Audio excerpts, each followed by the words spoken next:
Hello लोगोफोर दिनैनि गोदान भिडिअ नोंथांमोन बयखौबो आंनि रश्मि नार्जारी इउट्यूब चेनेलाव फिन खेबसेबाव बरायहरनानै लायो। लोगोफोर जोङो दिनैहाय नै बिसोर सानैनि सुजुनाय गानखौ खननो आखायाव लादों। आयंमोनहानो बे आरज मेथाइखौहाय बोराय बुरै दानखांदों। ओमफ्रायहाय नोंथांमोनना आयंमोननि सुजुनाय गानखौ खोनासंलांदो माबायदि खोनायो आरो कमेन्टआव खोन्थाहरबानो जाबाय आरो दिनैनि भिडिअखौ बिदिबा नायलांदो।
अन्नायनिफ्राय बेसेबा गोजानाव दंमोन पापनि लैथोआव आं गब्रनानै दंमोन। नोंनि अन्नायनिफ्राय बेसेबा गोजानाव दंमोन पापनि लैथोआव आं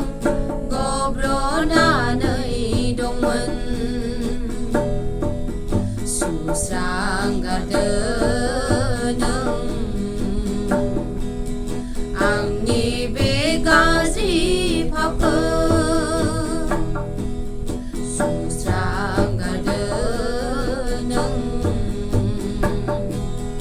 आंनि बे गाज्रि पापखौ फैदों प्रभु आं दिनै बायफ्लेनाय जिउखौ लानानै।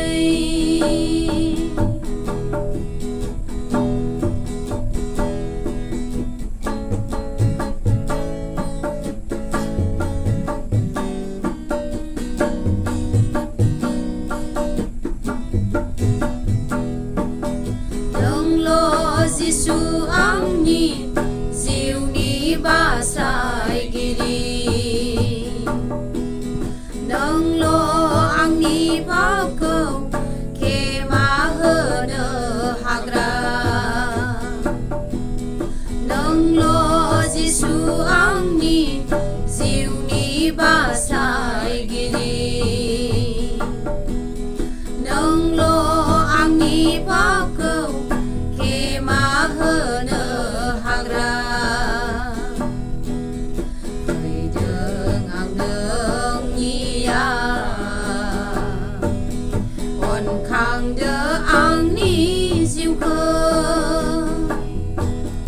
फैदों आं नोंनिया अनखांदो आंनि जिउखौ फैदों प्रभु आं दिनै बायफ्लेनाय जिउखौ लानानै फैदों प्रभु आं दिनै बायफ्लेनाय जिउखौ लानानै नाजाव आफा नों